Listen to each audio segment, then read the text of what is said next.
Hello and welcome to The Gaggle, where we challenge and, if necessary, destroy media narratives. I'm George Szamuely. With me today, of course, is co-founder of The Gaggle, Peter Lavelle, who's also host of RT's talk show, Crosstalk. Well, just as we thought that the impeachment and the turbulence over the events of January the 6th were over, we realized that they're not over, and that this is an ongoing melodrama that will continue for a good long time. Yesterday, Speaker of the House, Nancy Pelosi, announced that she would be setting up a, quote, independent, unquote, bipartisan commission to look into the events of January the 6th. In the meantime, a number of Republican congressmen have written a letter to Nancy Pelosi inquiring as to what she knew and when she knew about the events of January the 6th. Namely, that there's clear information that she had been warned ahead of time on January the 4th and January the 5th that there would need to be a call up of National Guard given the magnitude of the crowds that were expected on January the 6th, and that she had refused to call in the National Guard.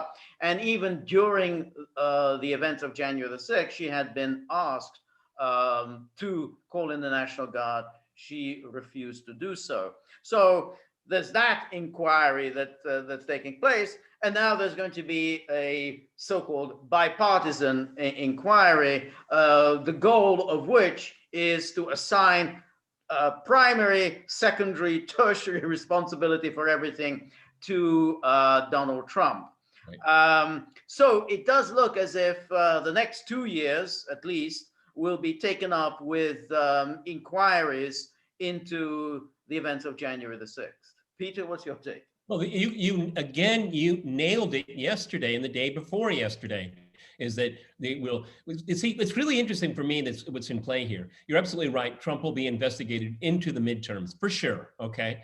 And not on this, they're going to go after his finances. They're going to do all kinds of things. All right. But the interesting thing is, it's very much like Russiagate. You better be careful what you wish for, because the more they made the claim that there was a conspiracy, the more people like us picked up and say, but no, it's a hoax. They kept that story alive and we kept finding more and more holes in it. And then we debunked it very early on. Yep. And they continue to spew out all this nonsense. We just learned yesterday that Comey knew that the FISA request was false against Carter Page. I mean, patently false. He wrote an email, okay?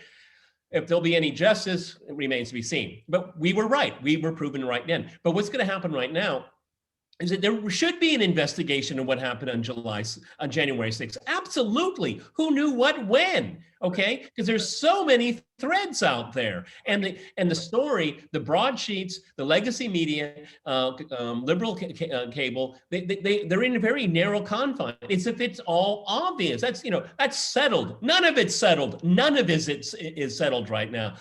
So what they'll do is they're going to focus it all on Trump. But you know what? All of these inconvenient facts going to start appearing. It's like, well, why you knew that? Why didn't you say anything to anyone? That's why on the last moments of the impeachment, they didn't call witnesses, because they knew, the Democrats knew that Nancy Pelosi would be called. Okay. So I say, bring it on. Okay. And what you're doing is you're keeping Trump in the spotlight. Do you want to do that? Let's look at the Russiagate hoax, the Ukraine-gate hoax, okay? All of these things blew up in your face. Impeachment 1 blew up in your face. Impeachment 2 blew up in your face. I don't know, George, it seems to be a track record here. It's going to blow up in their face. But, maybe that's not, they don't really care about it, because they, again, as I said yesterday, Joe is signing all of these executive orders that have no majoritarian support in the country whatsoever. And it's a way to keep the attention on Trump, not the attention on what they're doing. We have a COVID crisis. We have a deep, deep recession for tens of millions of people, and they open the border. Right. Okay. No, but Trump did January 6th. Trump did it. Okay. This is what they're going to keep doing. And also, it keeps their coalition together, focused on Trump, because the progressives are going to start complaining like, we're here too. See how this works? They're just reinventing the Russiagate hoax to keep media attention, all right, away from what they're actually doing. Right. No, that's exactly right. It is an extraordinary phenomenon because essentially Trump has been acquitted 3 times. Remember, it all started with Russiagate. That farce went on from 2016 through to 2019. No sooner was that over, then we got into Ukrainegate. Now we've got whatever this is called, Capitolgate. So that's 3 acquittals. Now, clearly, since Pelosi is going to set up this commission, what she calls bipartisan means that she will pick off Republicans who hate Trump. I mean, to say, yeah, he's a Republican, but they all hate, they're all that's what we have. That's what we have Mitt Romney for. Exactly. So they're all, so that's the whole point of this. In the meantime, of course, there are going to be congressional committees, both in the House and in the Senate, to hold hearings into every aspect of January the 6th. But of course, there is no attempt here to find out what actually happened, because as you say, we really know very little. Like the 5 people who died, we know nothing at all about the circumstances, with the one exception of the unarmed woman who was the Trump supporter, who was shot dead at point blank range. And we know, and even that we know so nothing about, as to why exactly was she shot dead at this point blank range. But the story about this police officer, Brian Sicknick, was completely false, and the media ran with it. The impeachment managers ran with it. We know that this is false, so we need to find out what actually happened to him. What were the circumstances of his death? You know what? But they're not interested in finding any of this out. They want to say, how can we nail Trump with this? The interesting thing is, let's look at the Russiagate hoax. Is that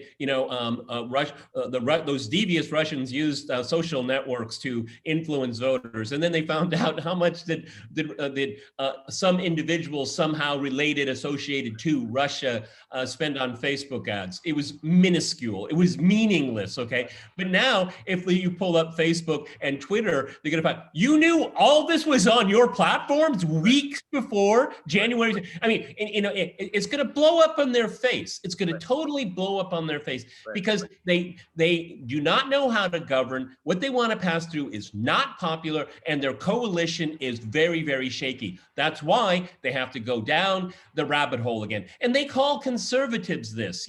They are, whatever they say we're doing, they're doing themselves on steroids, okay? And it is a terrible disservice. Anyway, Nancy Pelosi is turning out to be a problem in our lifetime for sure. Maybe in modern history, the worst speaker of all time. Okay, and I can't think of anyone comparable. I mean, we think of past speakers, Dick Gephardt, Newt Gingrich, Tom Foley, Tip O'Neill. They're all reasonably serious people, and this is the person who's just vindictive, hysterical, partisan, and deeply uncreative. In other words, there's no legislative process that she has been engineering. It is all these horrible attacks which do nothing for the good of the country.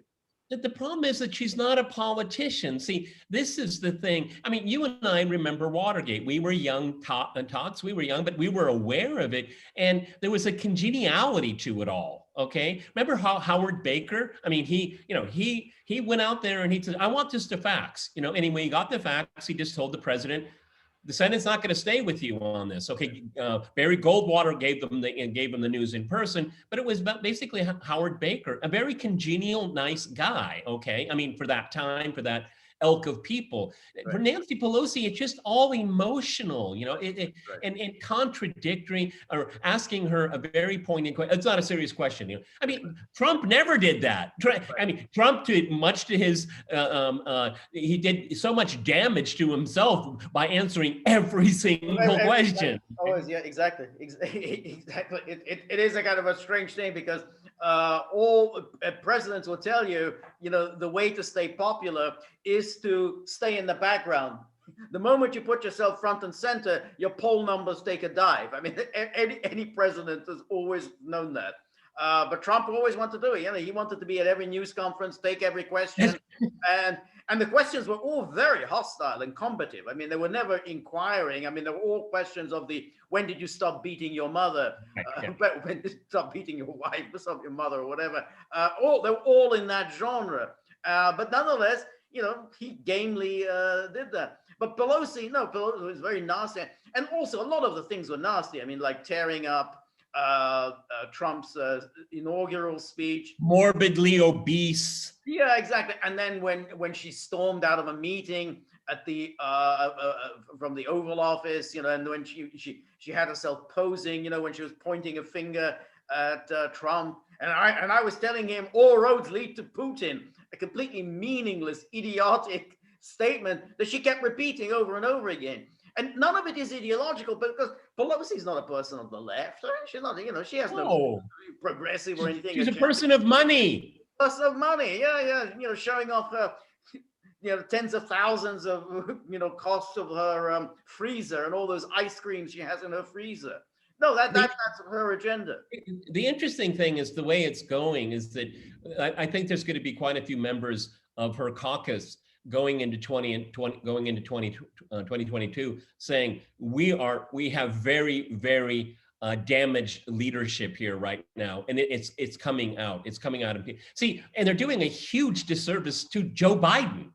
Okay, I mean, he wants to focus on his administration, how he's going to build back better and all of that. It's all very, very muddled. And I saw these public opinion polls, Joe Biden has 70% approval. These are all the same pollsters that got everything else. I don't even take it seriously. It is hilarious. The polls that had Biden at 60% approval rating, which are very, very high. Obama briefly enjoyed that kind of approval rating after his win in 2008. There's no way in the world Biden has those approval ratings. But it's the same polls that have saying, 60% of the public thought that Trump should have been convicted at the Senate trial. Well, if really 60% of the public wanted him convicted, you can be pretty sure the Republicans would have deserted him. There was a reason why the Republicans stuck by him. They knew perfectly well that that's where their voters were. So there's no way in the world 60%. No, because they're all worried because, and something you and I are going to talk about for a while, is what impact Trump can still have on the GOP. And the most immediate one is to pick winners and losers during primaries, okay? And so every single Republican that acquitted him, they don't care about Trump. They care about their own political future and my personal opinion, their personal grift, okay, by being in office, all right? But Nancy is just, she's like a drunkard sailor, I mean, maybe you should just stop drinking, okay? Just stop. All right. Yeah, exactly. I mean, she stormed into that the news conference that was held by the impeachment managers, blustered, rather hysterically. But only by doing that, she only showed the American public that they'd failed. The Democrats have failed. I mean, we don't know what they were expecting. We don't know what promises were made to them by Mitch McConnell, but they'd failed. They pushed this impeachment. It was obvious that it was never going to go anywhere, and it collapsed. So they look ridiculous. So now they're going to start this whole thing with this bipartisan commission, all obviously in the hope that they can impeach him again, because they think, well, if we can get something damning in this bipartisan commission report, maybe we can peel off a few more Republicans, a few more Mitt Romneys. But see, this is the precedent and has been set.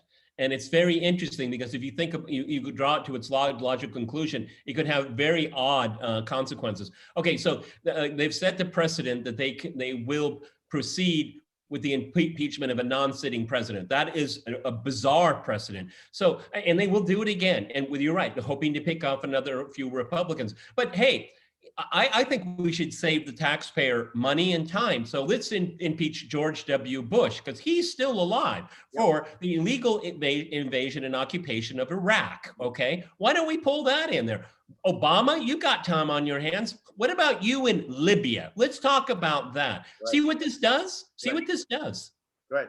Right. No, there's no question. I mean, once you accept that you can impeach a president who's no longer in office, there is nothing whatsoever to stop you from impeaching presidents who left office years ago, decades ago, and impeaching dead presidents. I mean, there's absolutely no reason why you can't go and impeach dead presidents. I mean, you don't like Herbert Hoover, why not impeach Herbert Hoover? And so, yeah, this is, I mean, that's exactly the logic of what the Democrats did. This is such a political malpractice, and it's so irresponsible. And this is at this moment, we really are at the Rubicon in many ways, is because there's so many people in power and are influencers, non-elected, I'm meaning here, that are proposing. I've been looking at some of the things that Bill Gates have been saying, and it's kind of terrifying. And these people have the ear of people, elected officials. And are we going to go down this path where no one elected? We never voted on any of these things here. It's very reminiscent of the European Union. Once you get in there, you're influencing. If you're not one of the major countries, you just have to follow along. Okay, I mean, this is, for me, this is such an abdication of responsibility to voters, because then voters are not going to take this process very seriously anymore, and that creates even more divisions. I mean, if your vote doesn't count, then what's the point? Because every other thing in public life is being denied you, because if you disagree, we'll disappear you too. Right. No, there's no question. It is amazing. Hey, George, I think my neighbors are back to work. Okay. We got done what we needed here. All right. Well, we will, of course, maintain our laser-like focus on the doings of Nancy Pelosi. And of course, we will be back. Remember, we are on Rumble. So look us up on Rumble. And remember also, if you like the gaggle, please like, share, and subscribe. See you soon. Bye.